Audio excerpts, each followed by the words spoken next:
Trinitas sama doktrin oneness itu Pak. Itu aja Pak, perbedaannya yang mudah. Itu kan muncul abad 19. Jadi kalau semakin baru aja jangan percaya. Kayak itu renungan orang modern.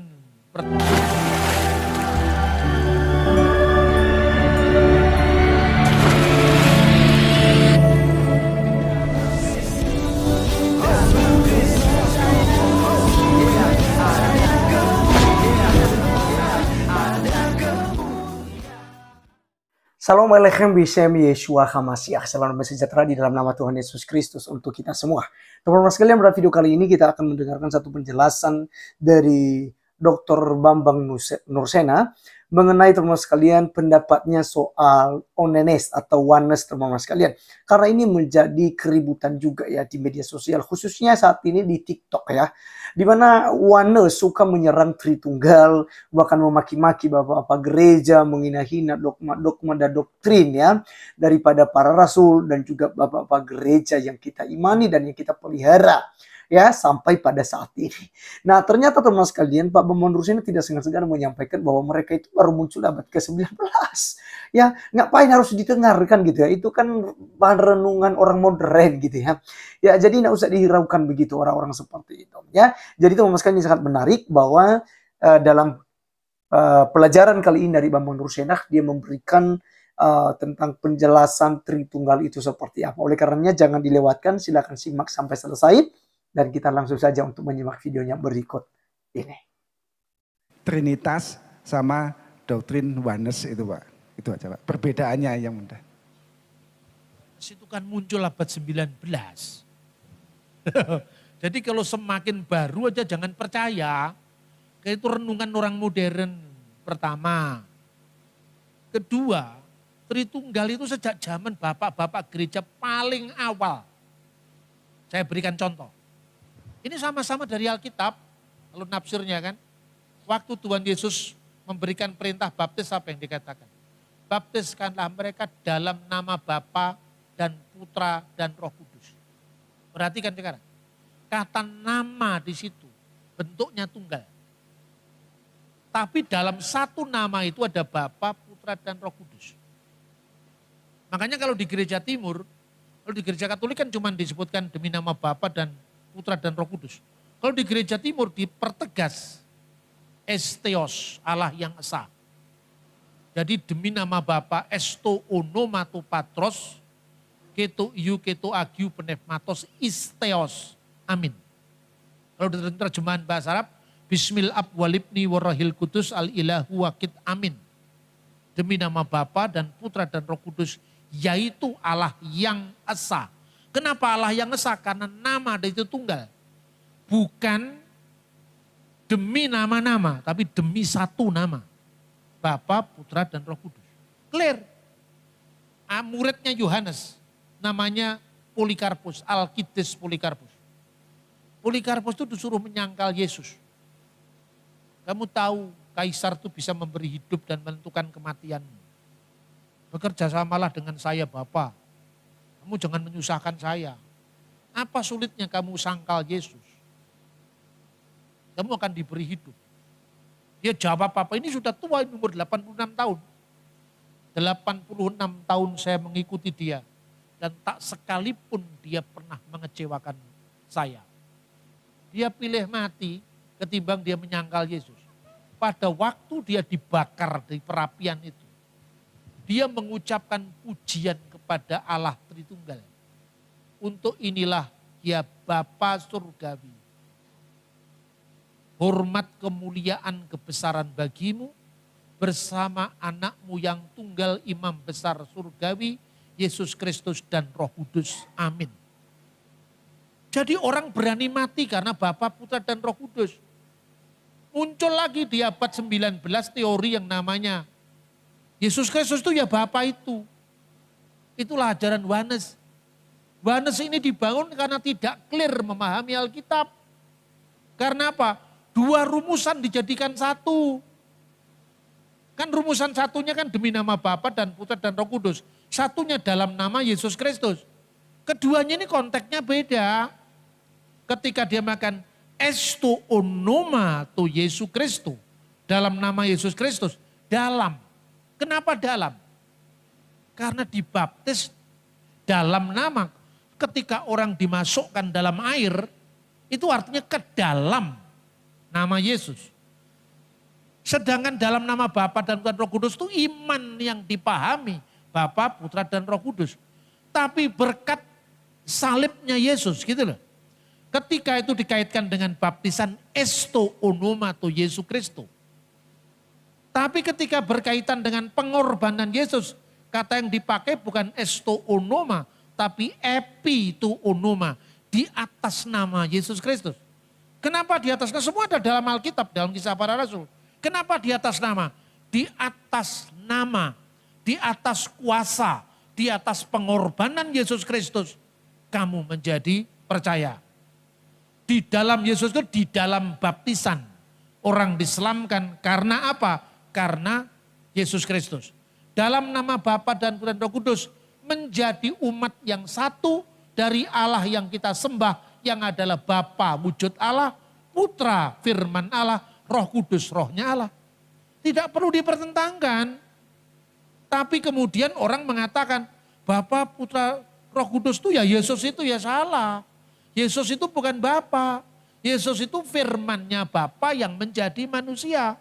Jelas nama Yesus itu bukan nama Allah dalam keabadian. Itu nama kemanusiaannya ketika menjadi manusia. Anak yang dilahirkan itu akan disebut Yesus karena dia akan menyelamatkan umatnya. Jadi dinamakan Yesus itu ketika firman jadi manusia. Kristus itu pengurapan. Sebagai Mesias itu makanya diurapi itu Masiah. Hamasiah yang diurapi. Tidak perlu dipertentangkan. Terus kedua, Yohanes itu mengaburkan antara kristologi dengan Tritunggal. Kristologi itu Yesus itu sepenuhnya Allah, sepenuhnya manusia. Yang satu dengan Tritunggal itu kealahannya, kemanusiaannya yang enggak. Karena kemanusiaannya mati, kemudian disalib, kemanusiaannya bisa lapar, kemanusiaannya bisa haus. Itu kan kemanusiaannya. Jadi kalau Bapa itu Yesus, berarti Bapa bisa mati. Padahal Allah tidak bisa mati, ya kan? Yang disebut Allah Sang Bapa itu merujuk pada keilahian wujud ilahi. Makanya tidak seorang pun pernah melihat Allah.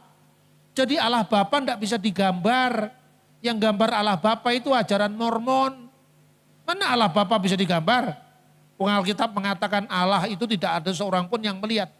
Tapi anak tunggal yang di pangkuan Bapa, dialah yang menyatakannya. Kenapa Yesus bisa digambar? Karena sudah berinkarnasi menjadi manusia. Clear kan ajaran Alkitab itu. Makanya sebetulnya salah satu muncul bingar-bingar perdebatan itu karena kita tidak setia pada bapak-bapak gereja kita. Kalau belajar Alkitab jangan langsung Luther. Luther kan baru abad 16, 15. Harus dari setelah Yohanes punya murid namanya Polikarpus. Polikarpus punya murid namanya Irenaeus. Irenaeus punya murid namanya Hippolytus. Harus urut sampai zaman modern gitu loh.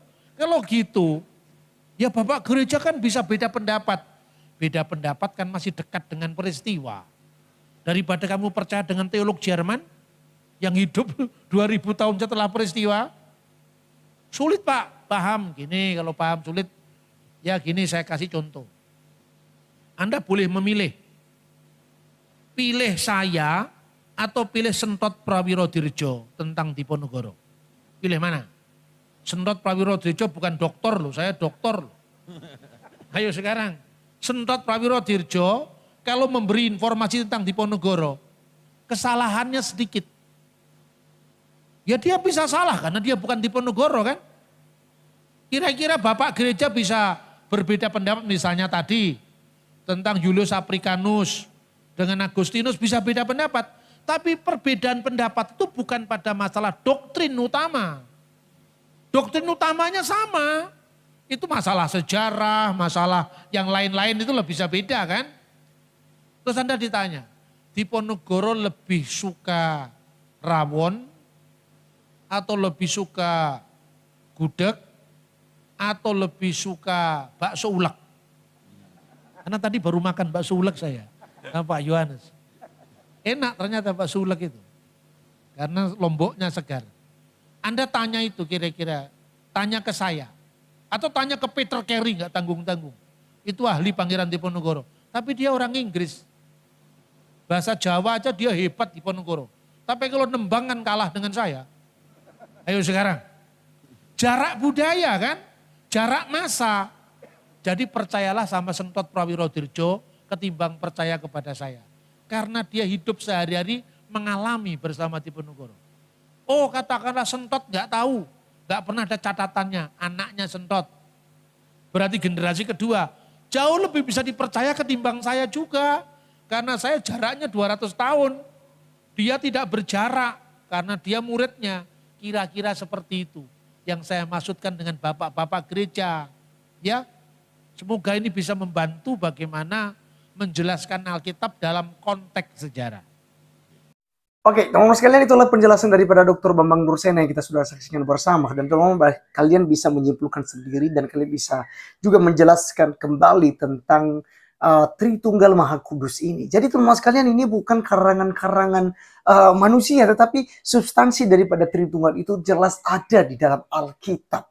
Ya, ini sudah ditunjukkan kepada kita oleh para rasul dan juga bapak-bapak gereja. Jadi udah sangat jelas teman-teman sekalian bahwa doktrin daripada Tritunggal ini adalah merupakan doktrin primer yang kita tidak boleh kemudian itu mengganggu gugatnya. Kenapa? Karena memang itu sudah paten dan itu sudah memang ajaran daripada Alkitabiah.